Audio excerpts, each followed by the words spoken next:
Welcome to another installment of This Is Not Normal on the Political Drain podcast with Drill Sergeant Doug, aka Admin Doug, a U.S. Army veteran, teacher, musician, and family man from Jamaica, now fights for justice and democracy through commentary and humor. Follow him on YouTube at Political Drain and at Sons of Liberty Official as Drill Sergeant, aka Admin Doug, continues to protect our freedoms.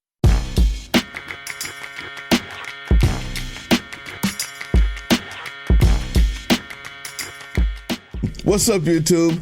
Drill Sergeant here. And you see who I have with me, friend of the show, longtime friend of the show, and my personal friend, Aiden Swallow from the, I don't even know what district it is anymore. Did they change it up yet? Because they have moved everybody. 5th District, 6th District, 7th District. Are you still of the 5th District? No. So I used to be 6th Congressional District, but I'm 19, Legislative District 19. Legislative District 19.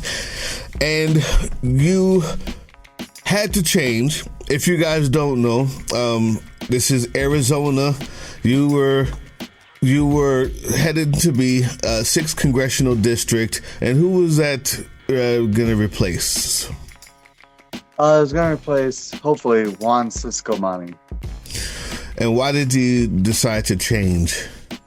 I decided to change because I felt like, so I had asked my question, did I want a deeper impact or a broader impact? And the answer is that the only reason I got into politics was because I wanted to actually make a difference and make an impact for my community. And so I felt like going for the congressional race was not the right call, and instead I wanted to be more personal and go with the legislative district instead, which is smaller, same area, but smaller and more intimate. And it really seems like this might just have been the right move. When you first told it to me, I was like, yeah, that sounds about right. That sounds just about right. So, how's it been going since you decided to change? Yeah, I mean, things have been a little crazy because we're not even in the political season yet. So everything that I'm doing is, quote unquote, early. As like a lot of people kind of see it because they don't even look at politics for a while. So it's been a little bit crazy. I'll get like it's certainly ramped up. Like I'm starting to get more endorsements and being part of different organizations as we get closer to the end of the year. But also it's just been kind of nice because I've just been going out to more events and sometimes not political. Like I still have a lot of theater stuff that I do. And so sometimes it's not political, but I still end up like impacting the community. So it's been an interesting kind of development since the last time we talked. It's been a while actually since the last time we talked. So yeah, it's been interesting, I think is the best word for it. Okay. So you've already gotten some endorsements, and my guess is that you were building a name already, doing what you were doing before for the congressional district. Does it seem like there's more recognition? Is there more people know who Aiden is?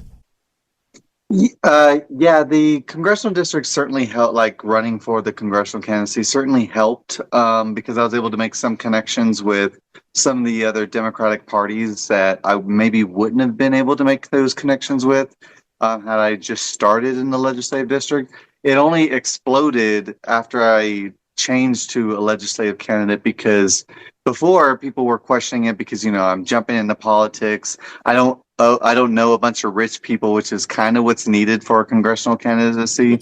And but then jumping into legislative, you don't need those connections necessarily. So a lot of people who were questioning started to jump on board. And really it comes down to a lot of people are just holding on and waiting for me to get that confirmation that I'm on the ballot. Once I get the signatures, I've already had multiple Democratic agencies that are going to jump on board once I actually get the petition signatures done. Oh, really? Which is the biggest hurdle that I have to cross, in my opinion. The petition signatures, why is that? Well, so a lot of people don't realize it because if you're not involved in politics, you don't really know that in order to even get on a ballot, whether a party decides to represent you or not, in order to get on the ballot, that for people to vote for you without being a write-in candidate, you have to get a certain amount of signatures. And for Arizona, it's something like 1% of the registered people of that party or independent in that legislative district or congressional district, whatever you're running for. So for me, I kind of round up. It's better safe than sorry. I tell people I need 1,000 signatures to even get on the ballot, right? Yeah. And so if I don't get those signatures, say by, I think the deadline's April, but I want to get it by the end of the year. If I don't get it by April, then I won't even appear on the ballot. So I can't even be voted for unless people write me in, which no one wins write-in. Right. Write-in. That's ridiculous. So yeah, that's really, in my opinion, the first hurdle of all of them is you have to get on the ballot. How hard is it to get 1,000 signatures? Because in Atlanta, we were doing petitions to make medical marijuana legal. It seemed like it was pretty easy because of what we were trying to do, right? And we kind of knew where to go to get it. But I never really thought of it from a personal point of view. Like, that is an issue point of view. But then getting someone to sign something for me, Doug, drill sergeant, would be a whole lot different. How hard is that? Yeah, it's much harder because they have to they end up wanting to trust you as a person before they're willing to sign your petition. And in reality, you can sign.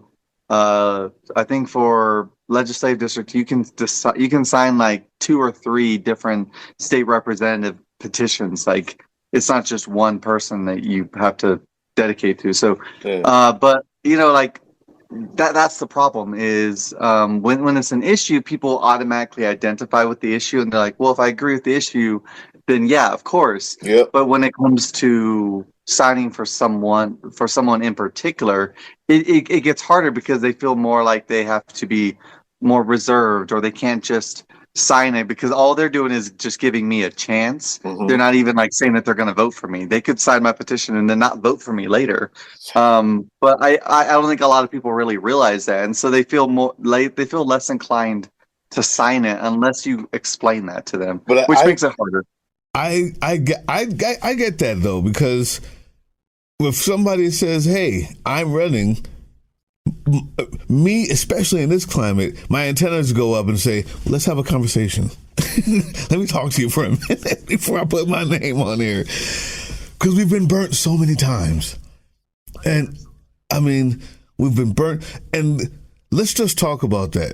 So, I haven't paid much attention in this year to where Arizona is going, because the national politics has just become absolute fire hose of horse shit, and I'm not sure where it is, but what is that Democratic Party, as much as you can without I'm not trying to destroy careers, but what's the parties looking like out there? What does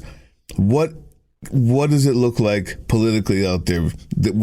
What's her name? Sienna? What's the one Arizona who decided to thumbs down on actually helping people in the Senate? Who was she? Oh God. Well, the only Arizona people that are in the Senate. I'm not sure about the state Senate. Because in the congressional Senate, there's 2 males, and it's but I'm not sure. I'm not sure who would be the. She had the absolute worst taste in clothes. She started dressing crazy. She started as a progressive, and then voted with Joe Manchin on everything. Kirsten Sinema. That's what I was doing. I don't know if I've ever heard that name. What? Okay, well All right, so let's start here. Let's start here, because this is exactly what we mean by getting burned, and this is, you can give me a pinpoint view, a microscopic view of what the politics is like there. But let's just take a look at Kyrsten Sinema and see if you remember this absolute debacle of a human being, exposed as a corporate fraud 1 month ago. Kyrsten Sinema gives workers the finger. So weird, because this doesn't even she has not come up once in all of the meetings that I've been to or events that I've gone to. So this is new for me. I think they have actively decided to not remember her. It's like when you have a traumatic experience and the mind blocks it out. This should be good. Let's just hear a joke.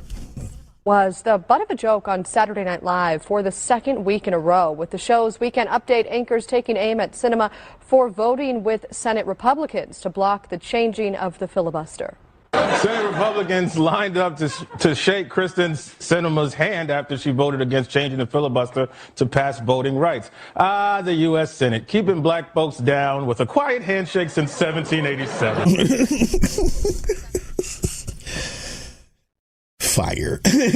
Yeah. So that's the state of Arizona politics that I knew, which is why nationally, when I say we've been burnt before, that's all I know. Where does it microscopically? What's Arizona looking like? Yeah. So, I mean, it's hard because the legislative district that I'm in is legislative district 19, which I think 15 is like up in Phoenix or something like that. I'd have to look at the map. Not anywhere near me, but it's interesting because it's mostly rural Arizona, right? Like the biggest city is the city that I live in, which is Sierra Vista, and it's like a population of I couldn't even give you the exact population off the top of my head, but it's not what you would call a big city at all. There's like three major roads in Sierra Vista, and it's like what I would consider probably the biggest city in my district. There's a few cities kind of around that size, and that's like the majority of my population, right? And so it's very interesting because some areas are very blue leaning, like Douglas or Pima County or different places like that. And then other places are very red leaning, like Sierra Vista, where I live, which, well, it's more purplish, but on paper it looks more red. Mm-hmm. And so it's interesting too, because a lot of people have like ingrained this idea of, oh, you always vote for the conservative. And so it's just become a way of life that people go, but they want all the programs that generally a Democrat would bring and not a conservative, right? Like healthcare or, minimum wage that's actually livable or something like that. Like they want those things. But the word Democrat's bad or the word liberal's bad. Oh. So it's had this weird dichotomy of me, even though I'm a Democratic candidate, I really just kind of focus on the issues, right? So like, because that's where I'm kind of at right now, is that people just have the problem with the word, but they want the stuff, the policies that come with it. So that's kind of how, in a nutshell, how it's kind of been working down here is, people are struggling, but they're kind of like subjected to this mind virus stuff of what the national media says about the different parties. So that's an interesting kind of direction to go. Mamdani is kind of doing the same thing. Now, he's obviously in a place that's super blue, but every single rich person and people behind the lever hate him because he's talking about being straight up socialist. Like, we don't need billionaires. They shouldn't be here. not nationalizing, but having the government taking care of things like grocery stores instead of just giving you a stipend that they can take away. Maybe we can get rid of food deserts. Maybe we can have affordable busing, right? That's not run by private corporations masquerading as government entities. They hate it. They hate it. And socialism has been a word that the right has used, and the left just fell right in line, as used as a demonic, satanic word for so long that people still are weary. So he decided to just run on affordability. How about this? What if you could actually afford to fucking live here? Wouldn't that be awesome? And it worked, right? And it worked. So you're finding that same strategy. Instead of saying, hey, we're not talking about Democrat, Republican, I'm talking about affordability. What are these? What are if you have any of those buzzwords? Do they exist? What are those key issues? Yeah, so for Arizona, especially in my area, the biggest buzzwords are water. Water's a big one. We live in the desert. We've had water issues for years, and so Arizona water is a huge problem. That's kind of a buzzword.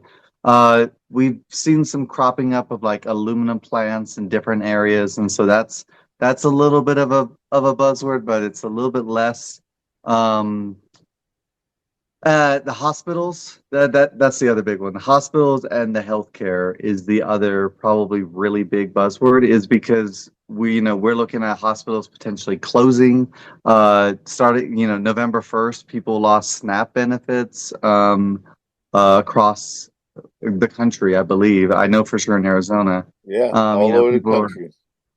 People lost SNAP benefits. So those are probably the biggest ones, is water and hospital healthcare. But on the smaller end, we have like the smaller issues like the aluminum plant in Benson, or the other different smaller issues around the district. But those two are probably the biggest ones that people always have an opinion about. Let's talk about that, because I don't know much about that. What is the water issue there? And then we're going to get to healthcare, because that's a whole nother thing.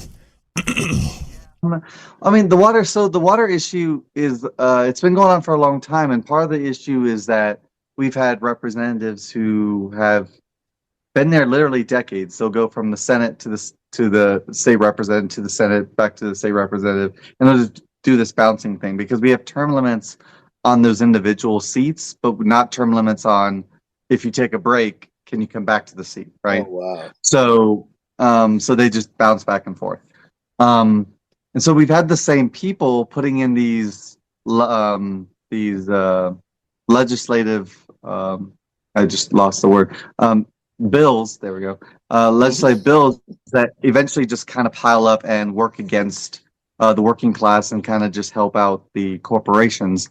And so water has been that issue. So most, I don't know if I want to say most, but a lot of people in LD19 run off of well water, right? And so it can get complicated, because because it depends if the well is, if it's able to be refilled, or if it's once the water's gone, it's gone. And so you'll have times where people will run out of water, or people overuse water for different programs. It's less of a problem in my area, but up in Tucson, they have like the alfalfa, growing alfalfa, and that can take a lot of water. And so in the desert, the reason it's a problem is because we live in the desert, right? We only have as much water. I mean, granted, there used to be a lot of water here, but not anymore. See, I don't even know. I don't even have a frame of reference. Like when you say run out of water, my mind, it shuts down. Like, the fuck you mean run out of water? I have to remind myself, it's a desert. That I don't know. How do they refill water in the desert? But so you're telling me that there's a time that people could not take a shower? Like there's no water? Hopefully it doesn't get to that, but yeah, I mean that can happen. Especially when you're running on well water. If it's, say we have a drought or it doesn't rain for a while, and maybe you share the well with, I don't know, 6, 7 other people because it's a community well, and like for whatever reason the water didn't refill and now there's no water. I mean that could happen. I'm sure it's happened to some people already who live here. It can happen for sure. So what is the biggest problem with when you say water is a buzzword? Like, what are people dealing with at the moment? Is it kind of like your water restrictions? Is it, go, you tell me.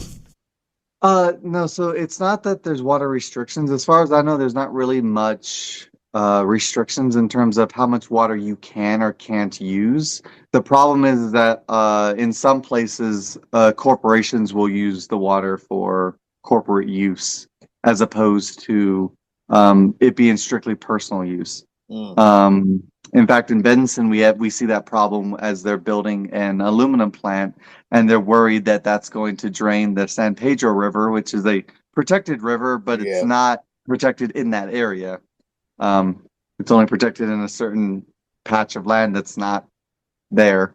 So like, they're worried about the protected river going dry. They're worried about, using that water, or I forget the word for it, but it's an aquifer that doesn't refill itself. I forgot the name of it, but they're worried about that going dry, because once that goes dry, since it doesn't refill, it's gone. When it's gone, it's gone.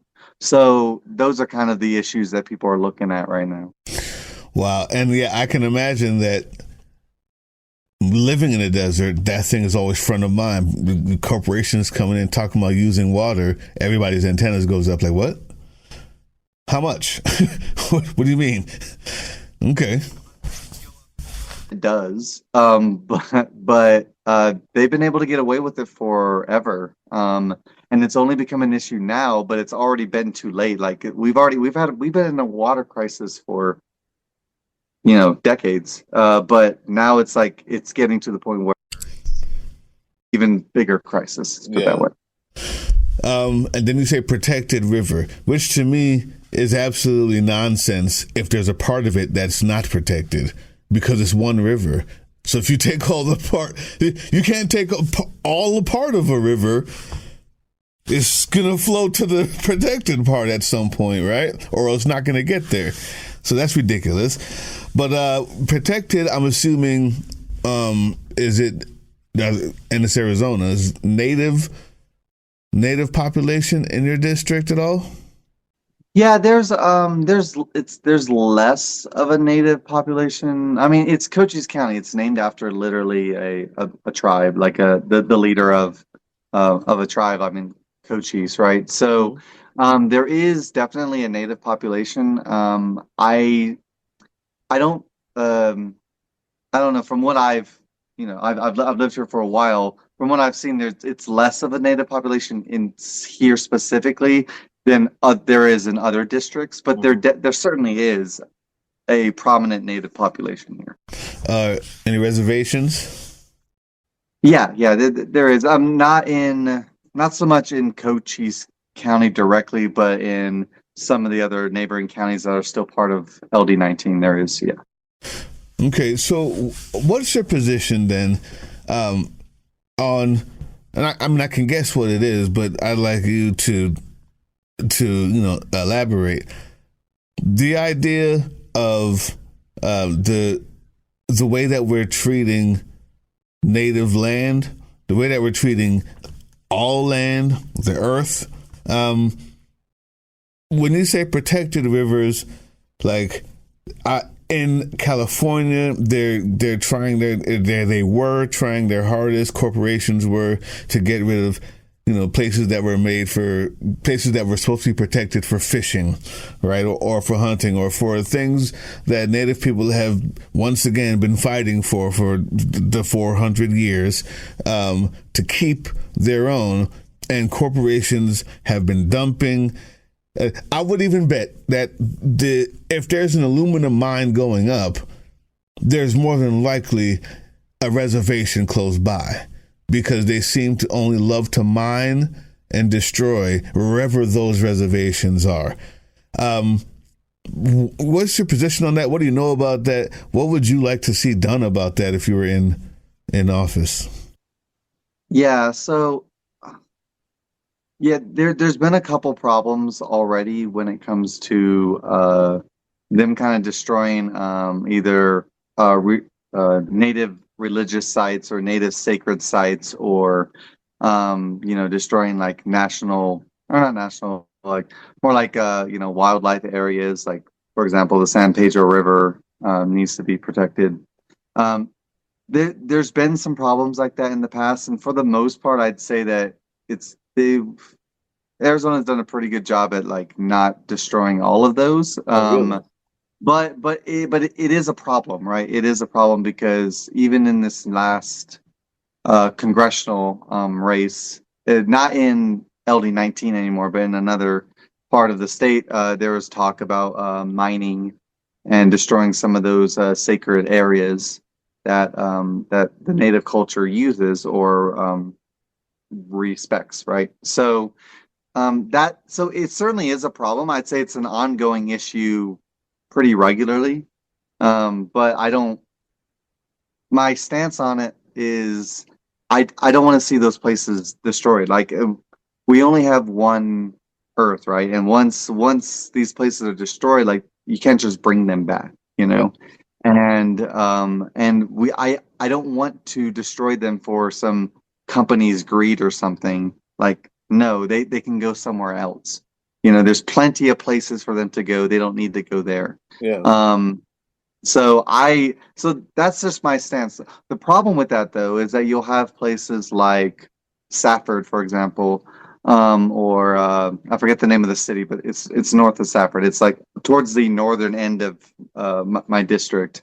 They rely on the mine in order to live, right? And so that's the other problem that you have to realize with some of these rural areas is if their only income is, say, working the mine or the revenue that comes from the mine, then it makes it very difficult to be like, no, we need to shut down the mine, because then that town dies, right?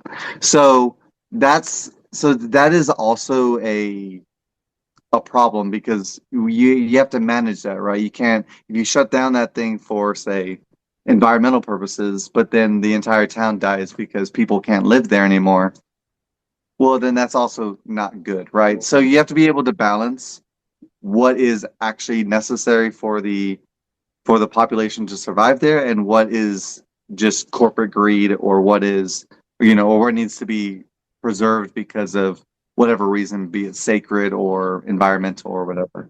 So what about that idea of, because coal mines are going through the same thing. It's just you're not going to be able to keep it whether you want it or not. And so I remember Bernie, I remember Obama, Biden. Everybody's had the idea of re-educating and retooling these places. So instead of just taking away the mine, it's about infusing other industry into that place, right? That's something you think is a feasible option to say, well, because we don't know that mine needs to be taken away or it's on a sacred land. But if that was the case, is that viable for you? Do you think, instead of just shutting it down, the way that could be presented is, we could help you learn a new industry. We can bring a new industry to your town, to your city, and have maybe even more money, maybe even a future in a different industry that could make more money. You could draw more industry to your town in a new industry that's not finite like mining. Yeah, I'll explain it this way. We went through the same as a country. We went through the same revolution when the tech industry started to boom, right? At one point we all didn't have cell phones. At one point we all didn't have internet, and at some point we had to adjust to that, right? It's I feel like this is the same thing. We have to adjust to it, and there has to be effort put into rebuilding that. If you're going to take something away, you have to have an alternative for them to back up, for them to take instead of that thing. And part of that comes with, unfortunately, it takes time, right? You have to have time to be able to go in and actually do that. And it takes the effort, and it also takes funding and the willingness to go in and retool, as you put it, these people who are already used to one way, retool them to be able to do something else. And oftentimes that comes in the form of benefits. Like, for example, right now we need more. I see this a lot in cybersecurity. The devil's word is benefits and socialism. Go ahead. But I see this a lot when it comes to like the cybersecurity, right? They want more cybersecurity people or people trained in cybersecurity, right? So what do? Well, then they give them incentives. So like they'll there's programs like the state programs, even Arizona state programs, where they'll pay for your cybersecurity, degree, with the intention of you'll have a cybersecurity job at the end. And so like if you want to change that over, you have to offer certain incentives. Maybe not the exact same thing, but similar to that, to give people a reason and the means to be able to go from one thing to the other, and then you can get rid of the thing. Yeah. And so it needs to be a metered kind of approach in order for that to happen. That also means there has to be a willingness to go through that, and the Republicans right now have turned into genuflecting concubines for insurrection. I don't understand. I don't know how. I guess I'm not even going to go there today. I'm going to continue to talk about what you can do instead of what these people have done. But let's go to healthcare. That, thanks to the Only Billionaires Benefits bill, I'm sure, like everywhere else in America, we're looking at a loss of at least one, rural hospital in either your district or one close to you, because you can't. They all can't exist if Medicare is cut the way that it is right now, right? What's the fallout so far? What has taken place with the insurance, with any of the hospitals? Like my wife was laid off because she works for Emory, and not even like in the hospital, but just, shit rolls downhill. So what's been the fallout so far from the passing of this bill? What changes have been made? How are you proposing to help with that now that you're going to be running for a much more hands-on local position? Yeah, I haven't been able to go go back to the hospitals to see I heard of what the effect was going to do, but because because it's still a year until it takes effect, I haven't heard of any major fallout yet. I'm sure that there has been layoffs and firings though. But luckily one of the bigger hospitals, Chiricahua, which is in the area, they're still surviving. In fact, I helped them with their fundraiser benefit. I did a theater show for them to help them with their fundraiser benefit. But they seem to be surviving, at least right now. But I think the future fallout will be far worse. Yeah. But I think because we're still at over a year until it takes effect, we haven't started to see the major fallout points yet. Now that SNAP is taken away, we're probably going to start seeing some of that. Yeah. But as of yet, that hasn't quite, I don't think it's hit us quite yet. I anticipate it will, though, very soon, to be honest. You had some ideas earlier about insurance and how to kind of mitigate the issues that we know are coming, that we do see coming, unless something changes in the legislature between now and 2026, which is hard to believe it will. But can you talk about any of those? Yeah. And I do want to talk about it because I haven't moved completely forward with it yet because I'm still working on the back end of trying to get alliances for it too. But basically the solution that I have is mutual aid. It's the only way that we can really shoulder, as I have some friends who put it because they're very military oriented. It's the only way to stop, to tourniquet the bleeding is mutual aid. I feel like is the only real solution because we can't depend on the government to stop it or to save it. They are the problem, right? They're the ones causing the bleeding, right? So we can't really depend on them to solve the issue. So we have to look to our left and to our right and try and help each other when it comes to that. Luckily, there's other people, Adelita Grajava, who just won for CD7 in Arizona and should have been already put into the House of Representatives. To that too. Yeah, my God.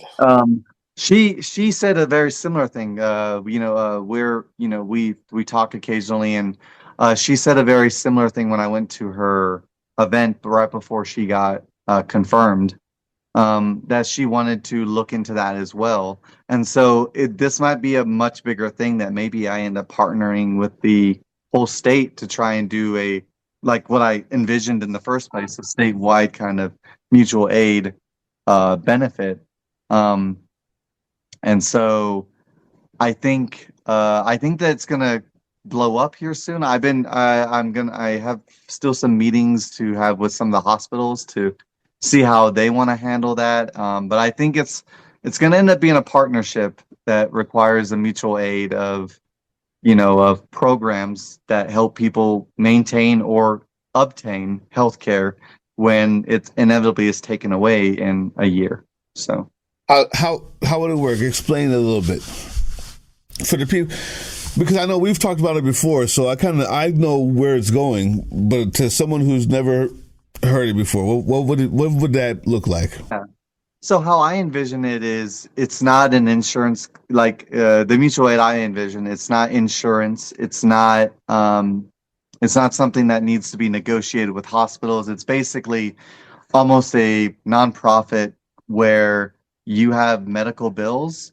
Maybe you don't have officially healthcare because maybe whatever, it's taken away and you can't get insurance. So maybe you don't have health care, but what you do have is this mutual aid organization that can basically give you the money to be able to get the health care that you need and basically pay out of pocket. They would give you the money and you just go and you'd pay for it. A program like that in order to help you survive. And the reason that I want to do it that way is you don't have to worry about the red tape with insurance companies. You don't have to worry about, you don't have to negotiate pricing with the hospital or different organizations. It's basically just a program that says you need this healthcare or this operation or this medication. Here's the funds to be able to go do that so that you can live, is basically what it is. It is the original purpose of an insurance, right? Of people, donation-based insurance, which has turned into how much can I steal from you and destroy your life to make me richer, whereas it was supposed to be you give me money so that it'll be here for you when you need it.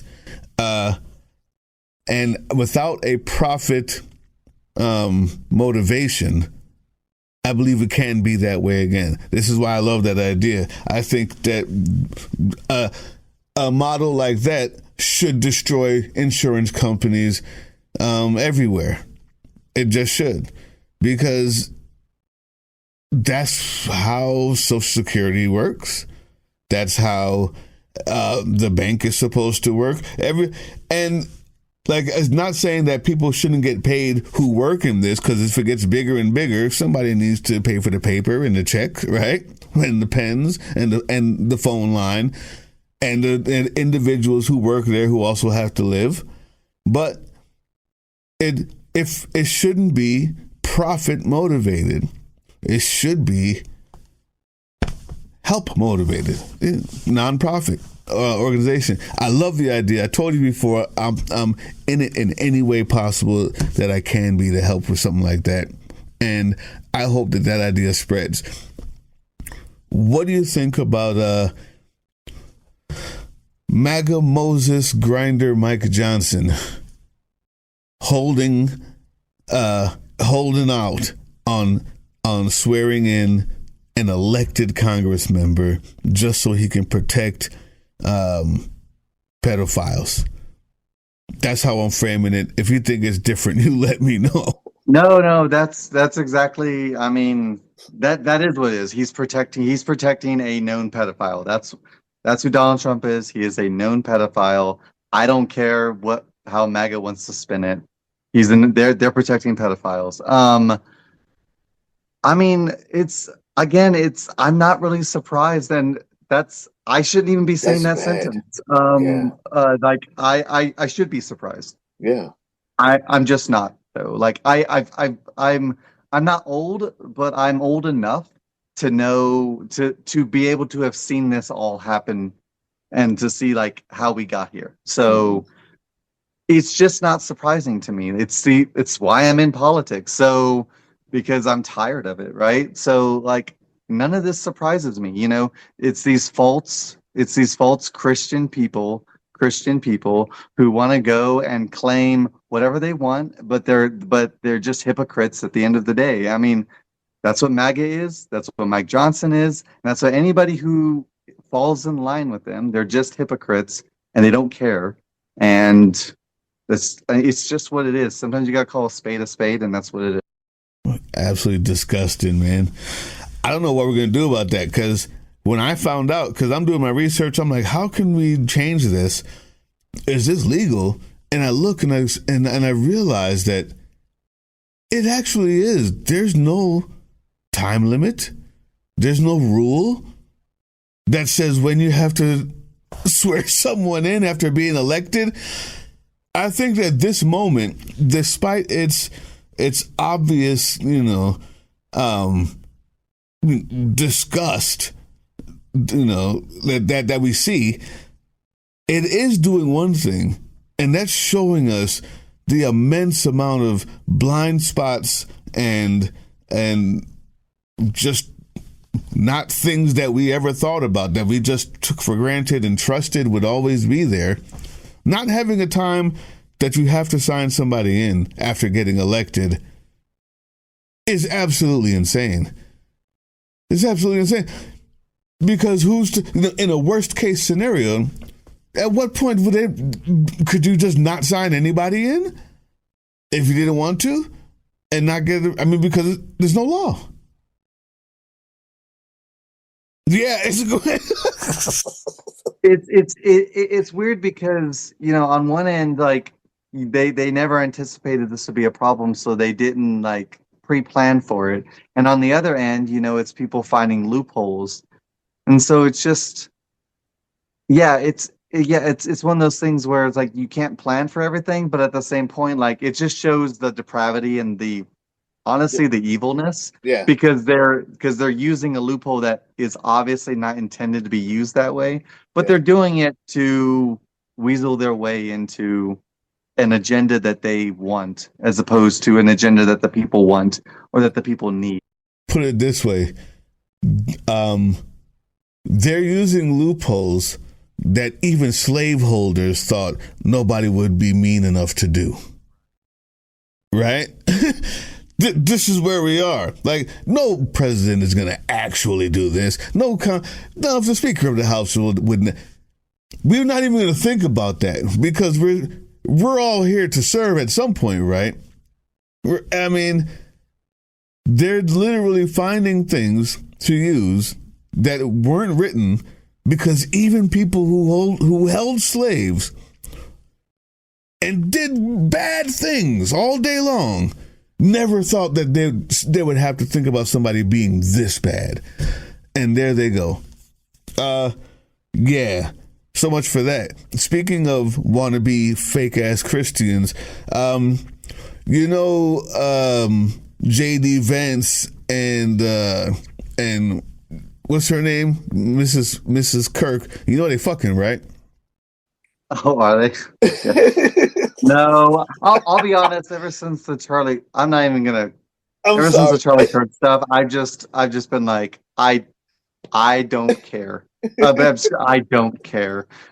You can slap his face on everywhere and call him a martyr all you want. I just don't care. Yeah. So I haven't been following it, if I'm being honest.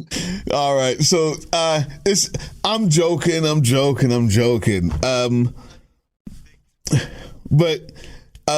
So you have no response for that. I'll take that. I wasn't expecting one anyway, but I always like to throw a couple in there. No, I don't mind having a response. Responses, I could care less if they are or not. It doesn't matter. Right. To me. Yeah. But what about poor Usha though? I mean, JD Vance's wife. Poor Usha. How about poor Usha when they got married in the first place? She's been poor Usha for how many years now? So. And this is true. I just wish that he'd own his cross-dressing past. Instead of internalizing that hate on himself, he should just be free. We would not be where we are if he was just allowed to be free in his own skin. And he doesn't like women. That's okay, bro. Like, come on our side. Like, we won't shame you for that. Right? Neither does Peter Thiel. I don't know why he's on your side. Anyway, this is my rant. These are not the words of Aiden Swallow. So go vote for her. Once again, thank you. And I love that background, man. You say you painted that yourself? Yeah. This is years ago. Speaking of being yourself, back when, after I came out of a really, really violent ex-marriage like a few years ago, and I told myself that I was going to like repurpose my living space, and this was part of it. And so this has been there for years because I don't like the white walls. I think white walls are dumb. And so I was like, you know what? I'm going to do something different. And I have a fireplace that I don't use. And so it became a rainbow, and it looks awesome. I would love to just live in a space like that. I don't know why you have to demonize white walls. Why I gotta be dumb? Boring. Well, because it's just normal. Like it's just like, oh, it's just a plain wall. Is my point? Not that it's white, but Are you saying white walls are unseasoned and full of mayonnaise? Is this what you're saying? Not the words I would use.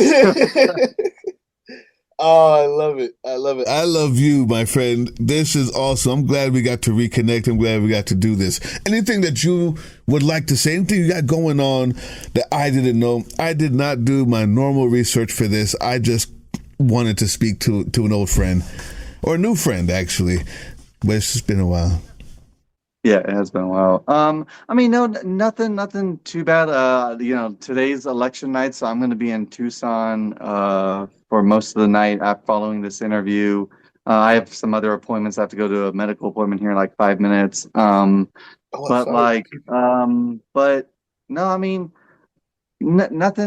Other than like just everything, just stuff's happening all the time.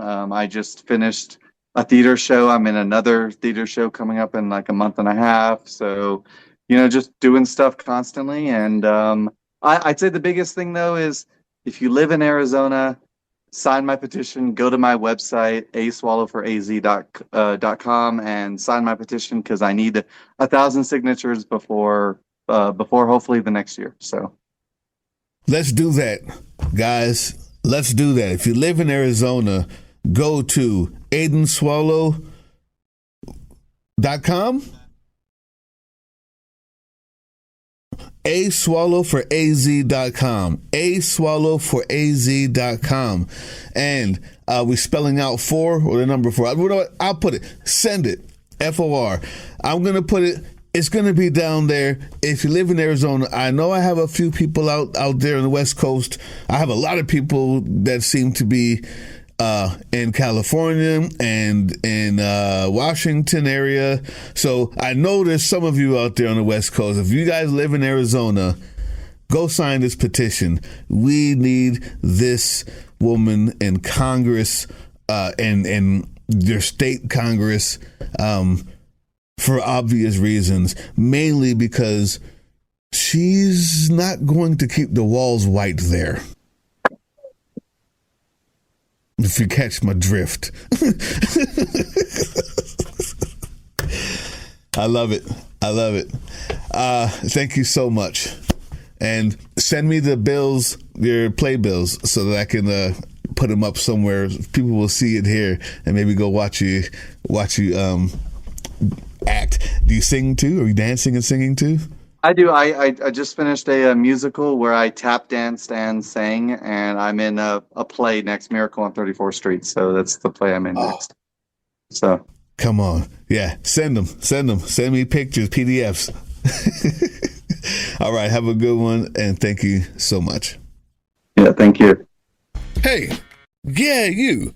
Before you click away to watch someone unbox a tactical toothbrush, let's talk about something real. Political Drain isn't just another content mill. We're a digital front in a very real war. Not with bullets, but with ideas, with action, and with solidarity. We pair urgent news with critical education. And we build community around actual resistance, not the hashtag kind. The kind that moves. But here's the thing. None of this is free. It isn't.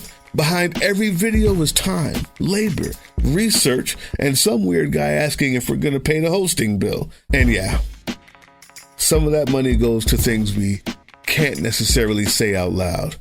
If you know, you know. Let's just say our special ops aren't Call of Duty LARPers. They're people making real moves to protect, uplift, and organize. You're not just funding a channel. You're funding a resistance network in a world where capital still calls the shots. Unfortunately, in a system built on artificial scarcity, even mutual aid has a price tag. And if we want to grow, if we want to win, we need your help.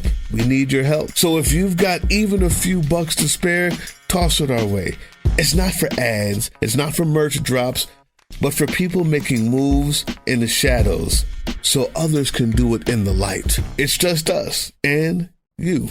So fund the mission, fund the fight, fund the future, because nobody's coming to save us. We save each other. That's how this works. Follow us on all these things you see here, and our link tree is in the description. Maybe even get some merch.